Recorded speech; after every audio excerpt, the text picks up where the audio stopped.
C'est la finale aujourd'hui, l'épisode final de la saison XYZ de l'Évangile de Luc.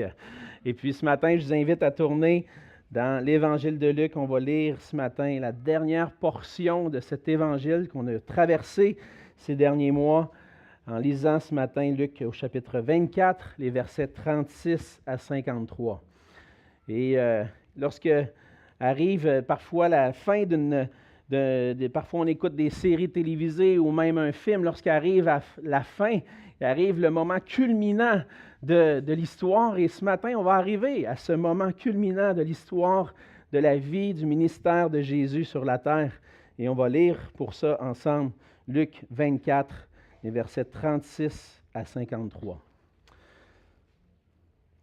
La parole de Dieu dit ceci: « Tandis qu'il parlait de la sorte, lui-même se présenta au milieu d'eux et leur dit: « La paix soit avec vous. » Saisis de frayeur et d'épouvante, ils croyaient voir un esprit. Mais il leur dit: « Pourquoi êtes-vous troublés et pourquoi pareille pensée s'élève-t-elle dans vos cœurs? Voyez mes mains et mes pieds, c'est bien moi. Touchez-moi et voyez, un esprit n'a ni chair ni os, comme vous voyez que j'ai. » Et en disant cela, il leur montra ses mains et ses pieds. Comme dans leur joie, ils ne croyaient point encore et qu'ils étaient dans l'étonnement, il leur dit: « Avez-vous ici quelque chose à manger? » Et ils lui présentèrent du poisson rôti et un rayon de miel. Il en prit et il mangea devant eux. Puis il leur dit: « C'est là ce que je vous disais lorsque j'étais encore avec vous, qu'il fallait que s'accomplisse tout ce qui est écrit de moi dans la loi de Moïse, dans les prophètes et dans les psaumes. » Alors il leur ouvrit l'esprit afin qu'ils comprennent les Écritures. Et il leur dit: « Ainsi, il est écrit que le Christ souffrirait, qu'il ressusciterait des morts le troisième jour, et que la repentance et le pardon des péchés seraient prêchés en son nom à toutes les nations, à commencer par Jérusalem. Vous êtes témoins de ces choses. Et voici, j'enverrai sur vous ce que mon Père a promis. Mais vous, restez dans la ville jusqu'à ce que vous soyez revêtus de la puissance d'en haut. » Il les conduisit jusque vers Béthanie, et ayant levé les mains, il les bénit. Pendant qu'il les bénissait, il se sépara d'eux et fut enlevé au ciel. Pour eux, après l'avoir adoré, ils retournèrent à Jérusalem avec une grande joie, et ils étaient continuellement dans le temple, louant et bénissant Dieu. On va se courber dans un mot de prière. Oui, Seigneur notre Dieu, on vient devant toi ce matin, reconnaissant ta grandeur, ta majesté, ta royauté. On vient devant ton trône de grâce, Seigneur, pour trouver auprès de toi notre nourriture spirituelle, les paroles qui sont sorties de ta bouche, Seigneur, et qui nourrissent notre âme. Et on a besoin de toi, Seigneur, ce matin pour qu'on puisse être restauré spirituellement, que tu puisses nourrir nos cœurs, nos pensées, nos actions, afin qu'on puisse produire du fruit pour toi, Seigneur, vivre pour ta gloire, et que cette gloire qu'on te donne ne soit pas seulement des lèvres, mais par une vie transformée par toi. Seigneur, ce matin, on a besoin de toi pour nous aider à saisir, à comprendre ces paroles. Je te prie que tu puisses être avec chacun de nos cœurs, Seigneur, que nous puissions saisir les merveilles qu'on y trouve ici ce matin, qu'on puisse les appliquer à nos cœurs et te glorifier à travers nos vies. Seigneur, aide-nous par ton esprit à comprendre et à les appliquer. Puisses-tu être avec ma bouche, avec chacun de nos cœurs, Seigneur, et que tout ce que je communique ce matin puisse être clairement expliqué, et que ça puisse être les paroles de ta bouche que j'explique, Seigneur, afin que nous soyons édifiés par toi. Seigneur, on te remet ce temps important entre tes mains. Bénis-nous, Seigneur, édifie-nous par ta parole. Et c'est dans le nom précieux de Jésus que je te prie. Amen. Amen. Lorsque arrive la fin d'un long parcours, lorsqu'on a un accomplissement particulier qui s'achève, on accomplit un grand accomplissement, que ce soit nous ou des gens de notre famille, on aime célébrer. On fait ça souvent avec le parcours scolaire, hein? Lorsque nos jeunes primaires, secondaires arrivent à la fin du secondaire. J'ai Nathan, mon garçon, qui est en secondaire 5. Et puis au mois de juin, on espère pouvoir célébrer son parcours scolaire avec la graduation. Puis je me souviens souvent, on va à la graduation, puis on nomme les noms, puis tout le monde, il y a des gens qui applaudissent, puis ils disent, là, on ne peut pas célébrer chaque personne, on va faire un applaudissement à la fin pour célébrer ce que les jeunes ont accompli. On aime ça célébrer, puis souligner ce qui est merveilleux. Quand j'étais jeune, je jouais au hockey. Je parle souvent du hockey, bien, j'aime ça. J'ai joué quand j'étais jeune. Et puis quand j'étais plus jeune, on avait dans notre ville, je restais à l'Ancienne Lorette, dans la région de Québec, dans notre ville, un tournoi de hockey, puis c'était la catégorie Bantam. Et puis quand j'avais 7, 8, 9, 10 ans, on allait voir le tournoi Bantam au début janvier, puis les finales, puis l'aréna était pleine. On avait du plaisir. Mais un jour, j'étais dans la catégorie Bantam. Puis j'ai pu participer au tournoi dans ma ville. Mais plus que ça, on s'est rendu en finale. Je me souviens, un dimanche midi, la game était à 1h.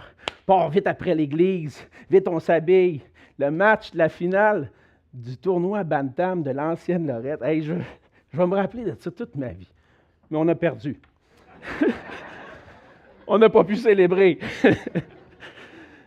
Mais lorsqu'arrivent des événements, lorsqu'arrivent des choses importantes, on aime ça souligner, célébrer. Et à l'époque de l'Antiquité, lorsque les guerriers vainqueurs revenaient de la guerre, on convoquait la population de la capitale, la population de la ville, pour recevoir les guerriers vainqueurs avec un cri de triomphe et célébrer la victoire de la guerre. Le commandant vainqueur recevait les honneurs. La ville célébrait pendant des jours et en quelque sorte, la ville se célébrait elle-même parce qu'ensemble, on a accompli des grandes choses. Et on voit souvent cette idée-là qu'on voit dans l'Ancien Testament, en particulier dans les psaumes. Lorsque le roi fait son entrée, lorsque le peuple a vaincu, on célèbre, la ville, Jérusalem célèbre le Dieu vainqueur. Et comme chrétien, le plus grand triomphe qu'on peut célébrer, c'est celui de Jésus-Christ. Par sa mort et sa résurrection, Jésus a acquis pour nous la victoire sur la mort, le péché et Satan. Et pour plusieurs raisons, malheureusement parfois, ce sentiment de triomphe-là qui devrait envahir nos cœurs, qui devrait nous amener à célébrer, ce sentiment-là va diminuer. Toutes sortes de choses arrivent dans la vie, des périodes de découragement. Puis on perd de vue ce que le Seigneur Jésus a accompli pour nous. On perd de vue ce sentiment et cette déclaration qu'on devrait faire de célébrer notre Seigneur. Dans le passage de ce matin, on arrive au récit final de l'Évangile de Luc. Et Luc fait le récit, tout au long de son Évangile, a fait le récit des événements qui ont marqué la vie de Jésus, de l'annonce de sa naissance jusqu'à ce qu'on voit ce matin, jusqu'à son retour au ciel, jusqu'à ce qu'il monte au ciel. Et à travers cet évangile, on voit vers la fin que Jésus est ressuscité, que Jésus va à la rencontre de ses disciples. Et 2 disciples en particulier qu'on a vus la semaine dernière, qui ont rencontré Jésus sur le chemin d'Emmaüs. Puis à la fin, nos cœurs brûlaient parce qu'on a vu Jésus. Et ces disciples-là vont aller à Jérusalem, retourner à Jérusalem et rencontrer les apôtres et se réjouir ensemble. Et on arrive ce matin à ce moment où Jésus va se présenter lui-même à tous ses apôtres. Et dans la conclusion de l'Évangile de Luc, on voit qu'il est nécessaire pour nous de reconnaître et de célébrer que Jésus est le roi ressuscité qui règne maintenant et pour toujours. On voit dans le passage 3 raisons, entre autres, pour lesquelles on devrait célébrer Jésus. Pourquoi est-ce que je devrais célébrer Jésus comme roi? Est-ce que Jésus est vraiment digne de recevoir toute la louange et l'honneur? On voit dans le passage 3 éléments qui nous montrent que oui, Jésus est digne d'être célébré.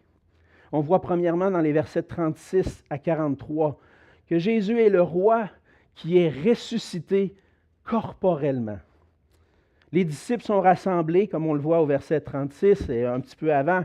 Les disciples du chemin qui étaient sur le chemin d'Emmaüs reviennent d'Emmaüs, sont avec les apôtres et ils discutent, sont rassemblés ensemble et discutent de la résurrection de Jésus.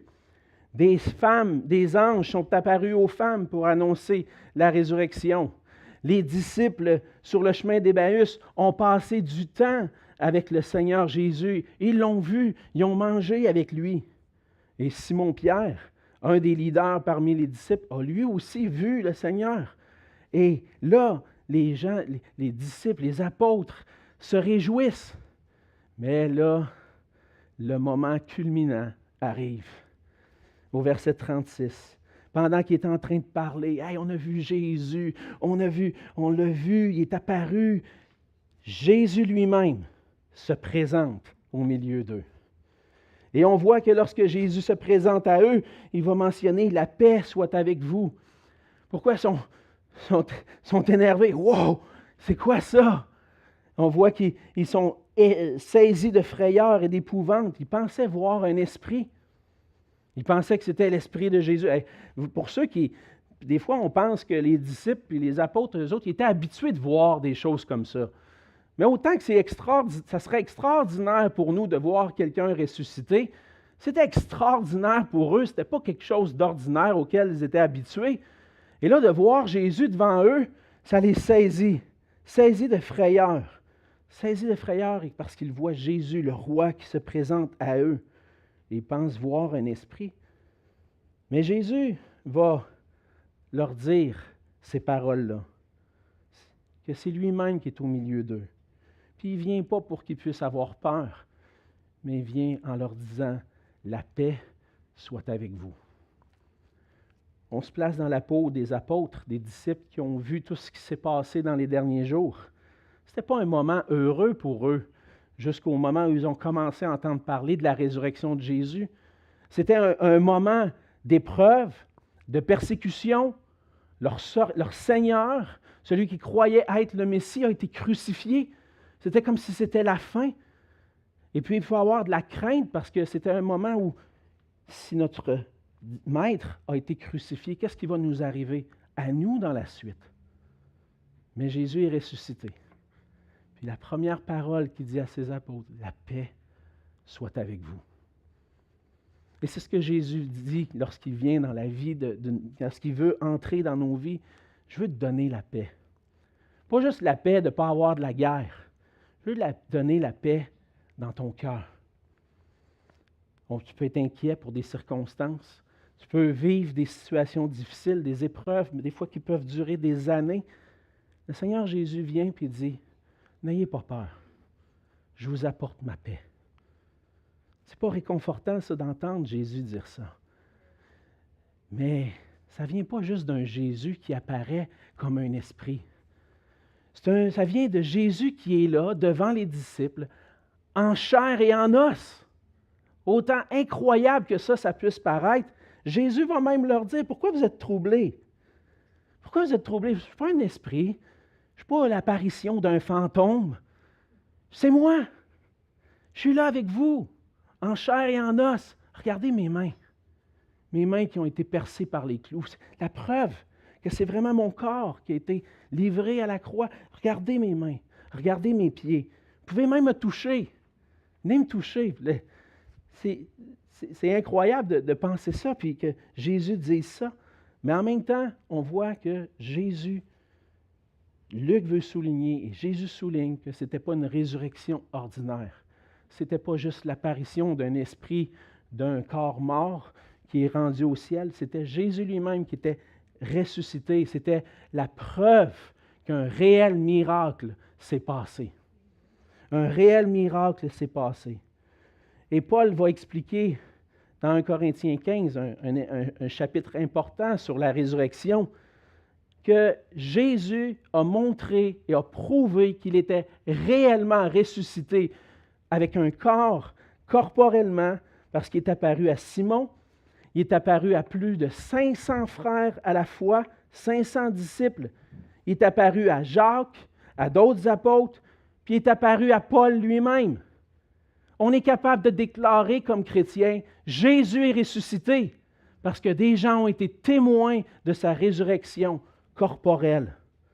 Jésus est réellement ressuscité, puis il possède un corps physique. C'est ce que Luc veut démontrer dans cette section du passage. Jésus n'est pas juste un fantôme, il est réellement ressuscité.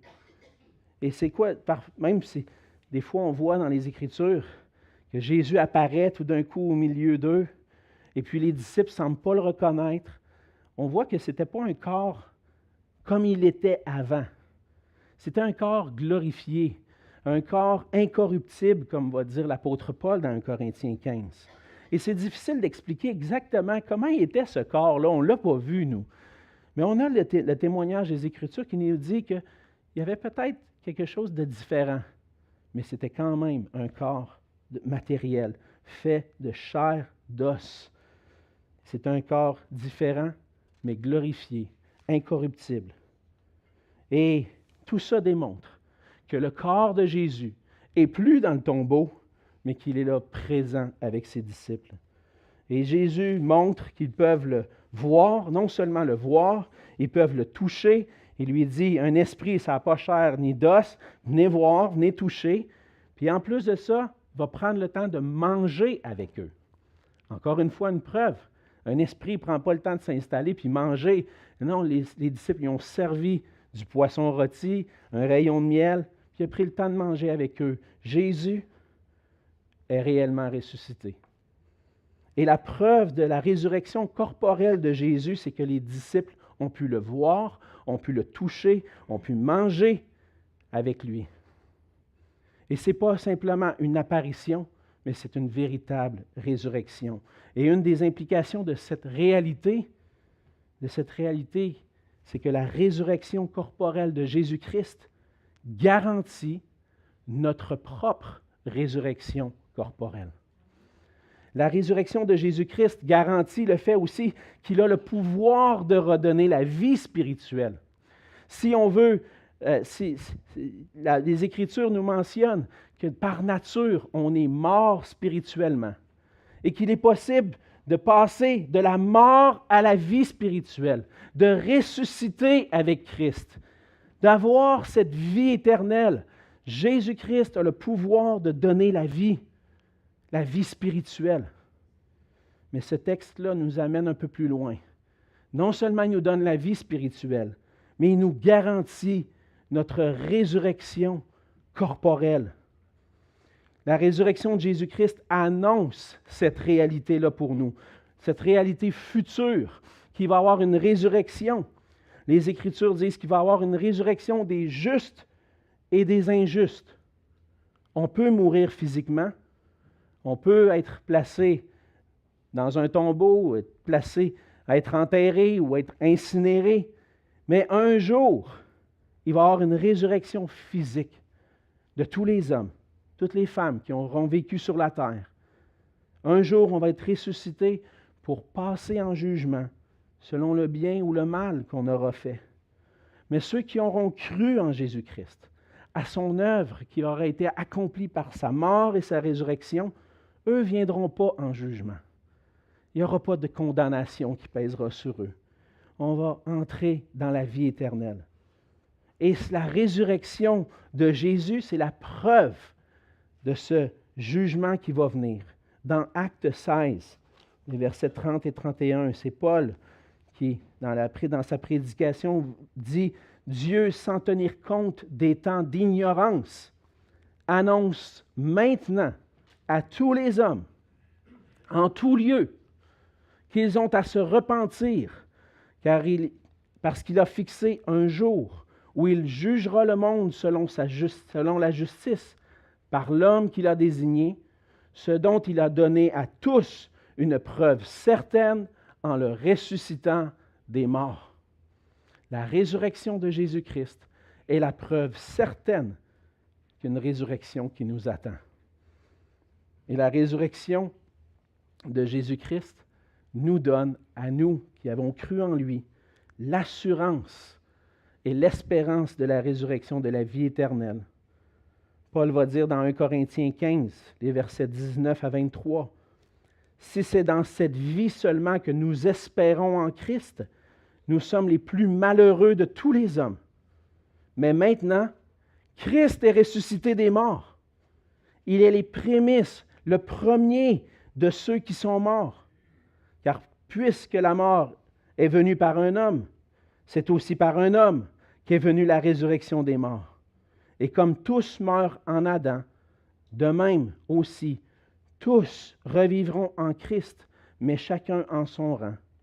Christ comme prémisse, puis ceux qui appartiennent à Christ lors de son avènement. L'espérance que nous avons, frères et sœurs, pour nous qui avons placé notre foi en Jésus-Christ, c'est que, à cause de Jésus-Christ qui est ressuscité, nous allons nous aussi ressusciter un jour pour être avec lui pour toujours. Et on peut célébrer, chanter, louer notre Dieu, parce que Jésus est ce roi ressuscité qui règne éternellement et qui est ressuscité dans son corps, qui nous manifeste qu'on va ressusciter nous aussi. Sa résurrection assure notre résurrection. C'est la première chose qu'on voit. Pourquoi est-ce qu'on devrait célébrer et chanter? Parce que Jésus est réellement ressuscité. Deuxièmement, on voit dans la suite du passage, on voit dans les versets 44 à 49, que Jésus est le roi qui a accompli le plan parfait de Dieu. On voit que le passage de ce matin est comme un peu un parallèle du passage qu'on a vu la semaine dernière. La semaine dernière, on a vu que Jésus est apparu aux disciples sur le chemin d'Emmaüs. Il leur a expliqué les Écritures, puis il leur a fait comprendre qu'est-ce qui devait arriver. Maintenant, il va faire la même chose, mais avec tous les apôtres et les disciples qui sont rassemblés. Jésus explique que lui-même et les Écritures avaient annoncé sa mort et sa résurrection. Les disciples sont un peu surpris, sont comme « Ouais, mais qu'est-ce que c'est ça? Jésus est ressuscité. » Et même le passage va nous dire qu'un peu dans l'énervement, puis qu'il avait de la misère à croire. Tu sais, c'est incroyable ça, Jésus est ressuscité, wow! Hey, des fois on dit ça, on utilise ça comme une expression. C'est incroyable, mais c'est vrai. Des fois, on a des choses qu'on dit, mais ça se peut pas, hey, t'es pas sérieux, wow, incroyable. Mais c'est un peu ça le sentiment que les disciples avaient, incroyable, mais vrai. Puis Jésus mais malgré le fait qu'ils sont surpris, Jésus leur rappelle, vous vous souvenez pas, je vous avais parlé de ça. Vous vous souvenez pas, on a marché ensemble pendant 3 ans, de ville en village, puis je vous partageais, puis je vous avais déjà annoncé ça. Puis là, tout d'un coup, vous allumez, là. Tout d'un coup, vous comprenez pas, puis là, tout d'un coup, vous allez comprendre qu'est-ce qui arrive. Mais c'est un peu ce qui m'arrive bien souvent, nous arrive bien souvent à nous, puis particulièrement à moi. Bien souvent, ma femme a besoin de répéter souvent des choses, parce que ma tête n'est pas toute là, des fois. Elle me dit, hey, tu devrais faire ça, ça, ça. Puis là, elle m'en donne un. OK, c'est bon, arrête tout de suite parce que je ne me souviendrai pas des autres après. Puis après ça, j'arrive à dire, mais je te l'avais dit. Non, tu ne m'avais pas dit ça. C'est un peu ça le sentiment des disciples. C'est comme, Jésus, tu nous avais parlé de ça. Quoi? Je ne me souviens pas de ça. Puis, bien souvent, comme pasteur aussi, des fois, on se rend compte que des fois, les frères et sœurs, puis même nous autres, dans nos vies, des fois, on allume un peu plus tard. Des fois, on prêche des choses, semaine après semaine, puis on dit des choses dans nos messages, puis ça passe, puis les gens, certains retiennent, puis un autre message revient, puis on ramène le même point, puis là, quelqu'un vient de voir, « Hey, j'avais jamais vu ça de même! » Ouais, mais c'est parce que j'en ai parlé il y a 2 semaines, la même affaire. Mais là, c'est là qu'il allume. On est comme ça, hein? On ne saisit pas toujours les enseignements des Écritures. Puis c'est pour ça qu'on a besoin, frères et sœurs, de revenir à la parole de Dieu. Revenir régulièrement. Puis je suis certain, comme moi, à travers l'Évangile de Luc, vous avez dit « Hey, j'avais jamais lu ça comme ça. Pourtant, ça fait 30 ans que je suis chrétien, je lis ma Bible à chaque année, puis j'avais pas vu ça. » Bien, ça nous arrive. Et encore une fois, qu'est-ce que Jésus va faire pour aider les disciples à comprendre? Je vais vous rappeler ce que je vous avais dit. Dans Luc 9, entre autres, c'est là qu'on voit ça.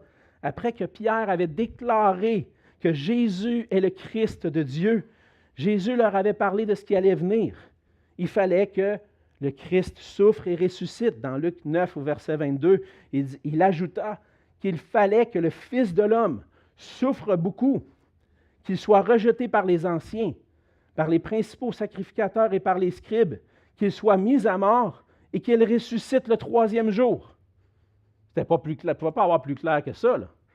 Mais eux autres, ils avaient comme perdu ça de vue. Jésus leur avait annoncé, mais non seulement cela. Comme on a vu la semaine dernière, tout l'Ancien Testament contient des passages qui pointent vers ce que Jésus-Christ allait accomplir. Et on voit, entre autres, au verset 44, il dit, c'est là ce que je vous disais lorsque j'étais encore avec vous, qu'il fallait que s'accomplisse tout ce qui est écrit de moi dans la loi de Moïse, dans les prophètes et dans les psaumes. Lorsqu'on lit de cette façon-là que Jésus va énoncer l'Ancien Testament, il semble que Jésus fasse référence à l'Ancien Testament hébreu. Nous, on est habitués dans notre Ancien Testament d'avoir 4 sections. Si vous allez au début de votre Bible, à la table des matières, vous voyez qu'on a 4 sections. Le Pentateuque, les livres historiques, les livres poétiques et les livres prophétiques. Mais pour les Juifs, eux, leur Bible n'était pas divisée de cette façon-là. Il n'y avait pas 4 parties, mais il y en avait 3. 3 parties. La loi de Moïse, la Torah, qu'on appelait la Torah, c'est le Pentateuque, les livres de la Genèse à Deutéronome. Et ensuite de ça, dans un ordre différent de nos Bibles, on avait une grande section qui s'appelait les prophètes. Et dans les prophètes, il y avait les premiers prophètes, donc ceux qui étaient un peu plus importants. Puis même, on mettait des livres historiques dans les prophètes parce qu'on croyait qu'ils avaient été écrits par les prophètes, entre autres Josué, Juge, Samuel, les rois. Et ensuite, les derniers prophètes, qui étaient les prophètes vers la fin de l'histoire d'Israël. Et puis ça, c'était la deuxième partie. Il y avait la Torah, la loi de Moïse, les prophètes, et ensuite de ça, une troisième partie qu'on appelait les écrits. Et dans les écrits, le livre le plus important de cette section-là, c'est les psaumes. On trouve dans les écrits des livres poétiques, le livre qu'on appelle le livre des 5 rouleaux, qui contient le Cantique des Cantiques, Ruth, Lamentation, Ecclésiaste, Esther. Je suis un peu technique, mais juste pour vous montrer que l'ordre était différent. Et en même temps, que ce que Jésus est en train de dire, c'est que dans la loi de Moïse, dans les prophètes, dans les écrits, les psaumes, ça concernait ce que j'allais accomplir. Et lorsqu'on lit l'Ancien Testament, on découvre que ce que Jésus a accompli avait été annoncé longtemps d'avance. Le plan de Dieu, c'était que le Messie, le roi qui allait être envoyé pour régner sur Israël, allait dans un premier temps souffrir et mourir pour son peuple. Il était nécessaire que le Messie souffre et meure pour pouvoir apporter un salut parfait à son peuple. Le peuple de Dieu, c'est ce qu'on découvre dans l'Ancien Testament lorsqu'on prend le temps de le lire, n'avait pas un cœur tourné vers Dieu. Il avait un cœur dur, un cœur de pierre, qui n'était pas attaché à Dieu, à sa loi. Et puis, le Seigneur avait beau envoyer des prophètes pour les ramener, puis dire, venez, marchez avec l'Éternel, vous allez être bénis. Comme on lit dans le livre des Chroniques, si mon peuple, sur qui est invoqué mon nom, s'humilie, prie et me cherche, je l'exaucerai des cieux. Tout au long de l'Ancien Testament, les prophètes disent, revenez, revenez au Seigneur. Mais leur cœur est endurci. Et leur cœur manifeste notre propre cœur, le cœur de tous les hommes. Un cœur pécheur, rebelle à Dieu. Et par sa mort, Jésus vient accomplir la justice de Dieu. Il vient accomplir ce qui était nécessaire, que le péché devait être puni. Et le péché a été puni en Jésus-Christ. Les péchés des hommes ont été placés sur lui. Et il a reçu sur la croix la malédiction de Dieu, la colère de Dieu, est mort en sacrifice pour les péchés du monde. Il est mort pour nos péchés. Et en faisant ça, Jésus accomplissait la justice de Dieu, que le péché devait être puni. Et pour cela, ça prenait un homme parfait. Et c'était le Messie, le Fils de Dieu qui pouvait, seulement lui pouvait accomplir ça. Après sa mort, Jésus est ressuscité. L'Ancien Testament parlait de sa résurrection. Et par sa résurrection, Jésus manifeste qu'il peut donner la vie, qu'il peut donner la vie spirituelle. Et à travers ce temps avec les disciples, où les disciples sont avec Jésus, Jésus retourne à la parole de Dieu, leur explique les Écritures pour qu'ils puissent saisir le merveilleux plan de Dieu qui a été accompli en lui. Et frères et sœurs, on a besoin, nous aussi, bien souvent de replonger nos regards dans la parole pour saisir les vérités à nouveau, puis saisir la grandeur de la grâce de Dieu qui a été manifestée pour nous en Jésus-Christ. Des fois, on cherche des solutions. Comment je vais pouvoir me sortir de cette situation-là? Des fois, on a besoin de sagesse, on va au Seigneur. Mais on se décourage, puis on perd notre joie. Comment est-ce que je vais retrouver ma joie? En regardant à ce que Christ a accompli pour moi. En revenant à la croix, qu'est-ce que ça signifie tout ça? Moi, un pauvre pécheur, qui ne méritait rien, qui méritait une condamnation éternelle, il y a un sauveur qui a été envoyé, qui a payé parfaitement pour mes péchés. J'ai cru en lui. Puis maintenant, j'ai la vie. Maintenant, ce sauveur-là, c'est mon Seigneur. C'est celui qui est avec moi tous les jours jusqu'à la fin du monde. Non seulement cela, le Seigneur m'a envoyé son esprit par lequel je peux persévérer dans ma foi. Je peux marcher, puis il va arriver des difficultés. Mais il est avec moi. Et ça réjouit mon cœur parce que c'est un privilège que je ne méritais pas. C'est une grâce de Dieu. On a besoin de replonger nos regards dans les Écritures pour contempler à nouveau sa grâce. Et lorsque Jésus explique, il dit, il fallait que s'accomplisse ce qui est écrit de moi. Puis, en plus de ça, à travers son explication, Jésus ouvre l'esprit des disciples et des apôtres pour qu'ils puissent saisir et comprendre les Écritures. Jésus donne une nouvelle signification. Il leur fait voir la signification de tout ça. Et c'est pour ça que souvent, au début de la prédication, je prie le Seigneur, Seigneur, éclaire-nous, éclaire nos cœurs, pour qu'on puisse saisir les merveilles de ta parole, parce que c'est toi qui ouvres nos yeux, pour qu'on puisse contempler les merveilles qui sont dans ta parole. Et Jésus leur ouvre les yeux. Et après, il dit, ainsi, il est écrit que le Christ souffrirait, qu'il ressusciterait des morts le 3e jour, et ensuite de ça, que la repentance et le pardon des péchés seraient prêchés en son nom à toutes les nations, à commencer par Jérusalem.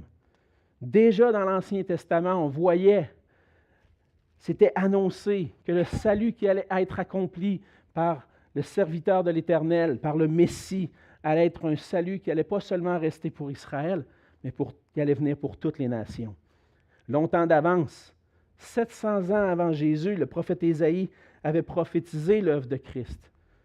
Et il dit ceci dans Ésaïe 49, versets 5 et 6. « Maintenant l'Éternel parle, lui qui m'a formé dès ma naissance, pour être son serviteur, pour ramener à lui Jacob et Israël encore dispersé. Car je suis honoré aux yeux de l'Éternel, et mon Dieu est ma force. » C'est le serviteur, c'est comme si le Messie parle ici. Il dit, « C'est peu que tu sois mon serviteur pour relever les tribus de Jacob et pour ramener les restes d'Israël. Je t'établis pour être la lumière des nations, pour porter mon salut jusqu'aux extrémités de la terre. » Par sa mort et sa résurrection, Jésus accomplit parfaitement le plan rédempteur de Dieu, non seulement pour le salut des Juifs, mais pour le salut des nations. C'est un merveilleux cadeau que Dieu nous offre aujourd'hui. Et qu'on veut, ensemble, comme Église, continuer cette mission-là que le Seigneur a donnée à son Église depuis presque 2000 ans maintenant, et qui annonce à tous les hommes la repentance en vue du pardon des péchés. Je change un peu comment c'est tourné dans la Louis II. Il dit que la repentance est le pardon des péchés, mais une meilleure traduction dirait la repentance en vue du pardon des péchés serait prêchée dans toutes les nations. Jésus explique la nécessité d'une repentance. Et qu'est-ce que c'est la repentance dans les Écritures? Ça signifie faire demi-tour. C'est un changement de direction. Je me souviens à un moment donné, quand on était à l'église de Longueuil, il y avait un jeune, à un moment donné, il y avait eu une activité jeunesse à Québec. Et puis, il s'en retourne pour aller à Montréal, il traverse le pont Pierre-Laporte. Mais plutôt que de prendre la direction de Montréal, il s'en va vers Rivière-du-Loup. Il a roulé 2 heures de temps comme ça. Il se rend compte à un moment donné, « Hey, je ne suis pas dans la bonne direction, moi, là. Je ne m'en vais pas à la bonne place. » Ça faisait 2 heures qu'il roulait. Il revire de bord. Il s'en va à Montréal. Mais c'est ça la repentance.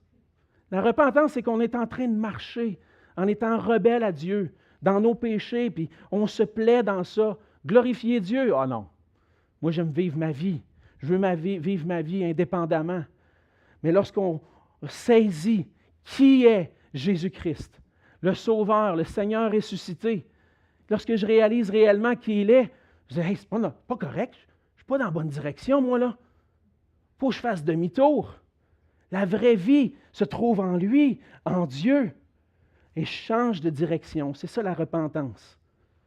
Et la repentance, c'est ce qui nous amène aussi à la foi en Jésus. Et en quelque sorte, les deux vont ensemble. Les théologiens vont dire que la repentance et la foi, c'est les deux côtés d'une même médaille. Si je n'ai pas la foi que Jésus est Sauveur et Seigneur, c'est quoi ma motivation pour me repentir? Ce qui m'amène à me repentir, c'est de reconnaître que Jésus est Seigneur et Sauveur. Et lorsque le cœur se repent et vient à la foi en Jésus-Christ, il y a le pardon des péchés. Et c'est ce qu'on voit dans la parole. Le Seigneur nous appelle maintenant comme Église à continuer d'annoncer la repentance en vue du pardon des péchés. On veut que les gens puissent venir à la connaissance de Jésus-Christ. Mais le Seigneur va aller un peu plus loin. Il va dire à ses disciples, vous êtes témoins de ces choses-là. Mais je ne vais pas vous envoyer tout bonnement comme ça. Je vais envoyer sur vous ce que mon Père a promis. Et ils vont être revêtus de la puissance d'en haut. Et un peu plus loin dans le livre des Actes, cette puissance, ce que Jésus envoie, c'est le Saint-Esprit. Et le Saint-Esprit est envoyé aux disciples pour qu'ils puissent accomplir cette mission d'être des témoins de Jésus-Christ dans le monde. Et c'est ce que le Seigneur nous appelle aujourd'hui. Et à lancer cette question aux gens qui sont autour de nous. As-tu reconnu Jésus-Christ comme ton roi? C'est ça la question. La question est simple. As-tu reconnu Jésus-Christ comme ton roi? Certains vont dire non. Moi, Jésus, c'est juste un homme ordinaire. D'autres vont dire oui.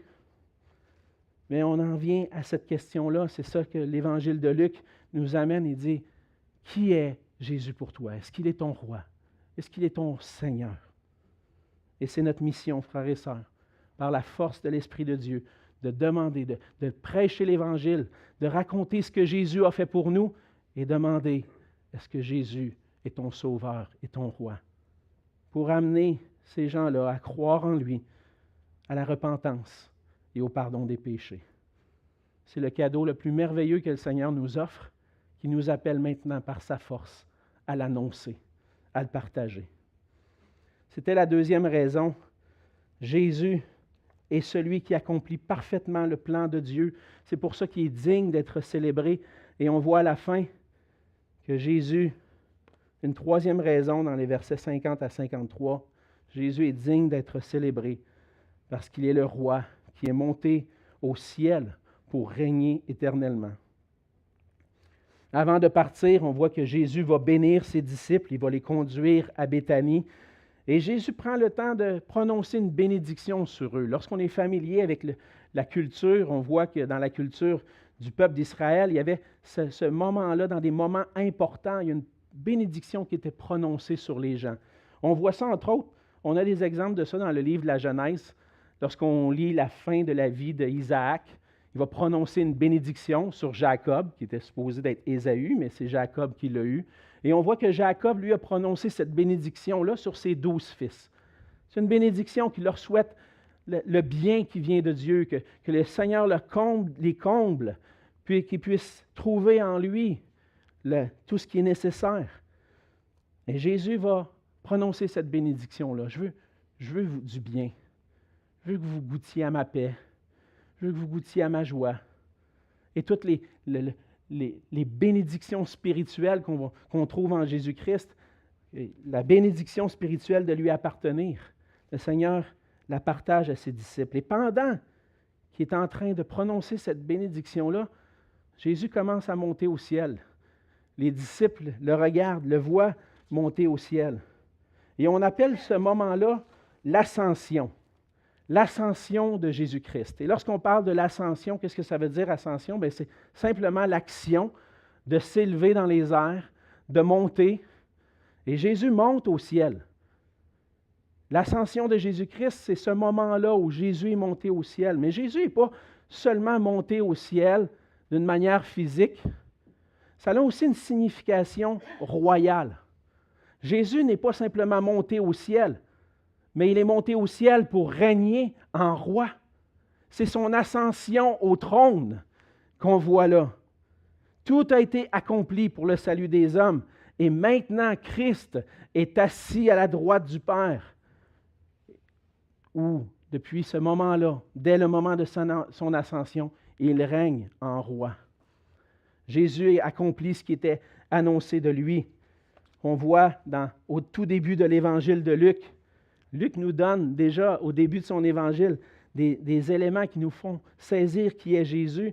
Mais lorsque l'ange annonce à Marie que Jésus va naître, il va dire ceci: il sera grand et sera appelé Fils du Très-Haut. Et le Seigneur Dieu lui donnera le trône de David son père. Il régnera sur la maison de Jacob éternellement, et son règne n'aura pas de fin. Jésus est monté au ciel. Il a pris le trône de David sur Israël et sur les nations, et son règne est éternel. L'auteur de l'Épître aux Hébreux va continuer. Il va parler de Jésus comme celui qui est glorieux. Il est devenu d'autant supérieur aux anges, car il a hérité d'un nom plus excellent que le leur. Car auquel des anges Dieu a-t-il jamais dit: « Tu es mon Fils, je t'ai engendré aujourd'hui. » Et encore, je suis pour lui un père et il sera pour moi un fils. Et de nouveau, lorsqu'il introduit dans le monde le premier-né, il dit que les anges, tous les anges de Dieu l'adorent. Et un peu plus loin, au verset 8 et 9, il va dire: « Mais il dit au Fils: ton trône, ô Dieu, est éternel. Le sceptre de ton règne est un sceptre d'équité. Tu as aimé la justice et tu as haï l'iniquité. C'est pourquoi, ô Dieu, ton Dieu t'a oint d'une huile de joie au-dessus de tes collègues. » Jésus est monté au ciel où il va régner éternellement parce que son trône est éternel. Et cette ascension au trône-là, c'est là où il règne éternellement. Dans notre société, on a de la difficulté parfois à saisir la grandeur de ce moment-là. On vit dans une société démocratique où on choisit qui sont nos dirigeants. Et ça nous amène bien souvent à critiquer nos dirigeants plus que de les reconnaître comme étant dignes d'honneur et de gloire. Mais lorsqu'on vit dans une monarchie, puis je vais dire une monarchie bienveillante, c'est ça la théocratie, hein? La règne de Dieu, c'est une monarchie bienveillante. C'est une grande joie de voir un roi qui siège sur le trône, un bon roi qui va nous combler, qui va travailler pour nous, qui va nous donner des bénédictions. Il va travailler en notre faveur. Il va nous faire du bien, ce roi-là. Ça, là, c'est un privilège parce que ça pourrait être un roi totalement corrompu qui fait de nous des esclaves, qui nous fait mourir de faim.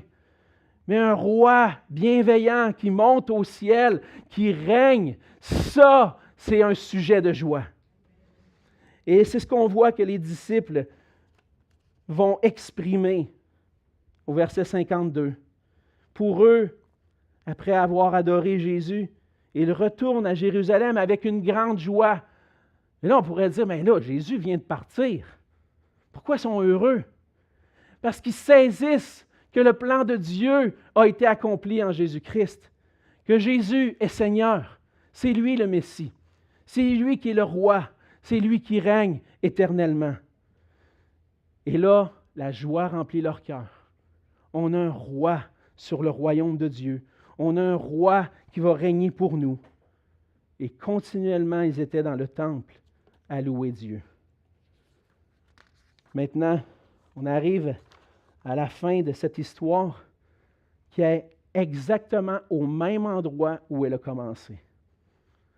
L'évangile de Luc commence dans le temple avec Zacharie qui est en train d'offrir des parfums, qui est en train d'adorer Dieu. Puis on la voit à la fin avec les disciples qui ont reconnu qui est Jésus-Christ et qui donnent toute la louange en bénissant Dieu. On voit que, à travers ça, Jésus est digne d'être célébré parce qu'il est le roi qui règne maintenant et pour toujours.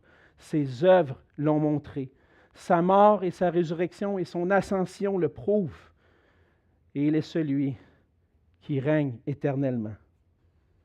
Ce passage-là nous amène ce matin à nous poser la question. Sommes-nous dans la joie de savoir que Jésus est mort, ressuscité et qu'il règne éternellement? On a besoin, frères et sœurs, de renouveler cette joie-là en plongeant nos regards dans sa parole et en priant, Seigneur, donne-moi la joie de ton salut. Donne-moi la joie de reconnaître que tu es digne, l'agneau de Dieu, que tu es élevé, glorifié, tu es ressuscité et tu vis à jamais, comme on l'a chanté tantôt. J'ai dit, on aurait dû garder ce chant-là pour la fin, c'est comme ça aurait été bon. C'est pas grave, on va en chanter un autre qui déclare la royauté de notre Seigneur. Mais dimanche après dimanche, on posait cette question, qui est Jésus pour toi? Et on termine l'Évangile en posant la même question. Est-ce que Jésus est ton Seigneur, ton roi? Est-ce que c'est en lui que tu trouves ta joie? Jésus est le roi. Il est mort et ressuscité et il règne pour toujours. Frères et sœurs, réjouissons-nous et donnons à Dieu toute la gloire comme les disciples, la gloire et l'honneur par des vies entièrement soumises à sa volonté. Prions ensemble. Seigneur notre Dieu, on veut te dire merci. Merci pour ta parole, Seigneur, qui, par elle, Seigneur, tu nous aides à voir qui tu es. Tu nous aides à saisir ton plan parfait pour nous. Et Seigneur Jésus, on veut te dire notre joie ce matin. T'adorer comme les disciples l'ont fait. Et te dire, Seigneur, tu es digne de recevoir toute la louange, la gloire, l'honneur, parce que tu es notre roi qui règne à jamais. Et Seigneur Jésus, un jour tu vas revenir. Tu vas nous manifester, on va voir de nos propres yeux cette gloire, Seigneur. On a hâte à ce moment où tu vas paraître dans ta gloire, parce qu'à ce moment-là, Seigneur, tu vas nous ressusciter avec toi pour qu'on puisse être dans la gloire pour l'éternité. Mais en attendant, Seigneur, donne-nous cette joie, ce cœur débordant d'amour pour les gens autour de nous, afin qu'on puisse leur communiquer ta grâce. Seigneur, conduis-nous vers des cœurs ouverts à entendre ta parole, qu'on puisse voir ta gloire par des vies transformées, en attendant ton bienheureux retour. Seigneur, garde nos cœurs attachés à toi, nos yeux fixés sur toi. Garde nos cœurs dans la joie. Et c'est dans le nom précieux de Jésus que je te prie. Amen.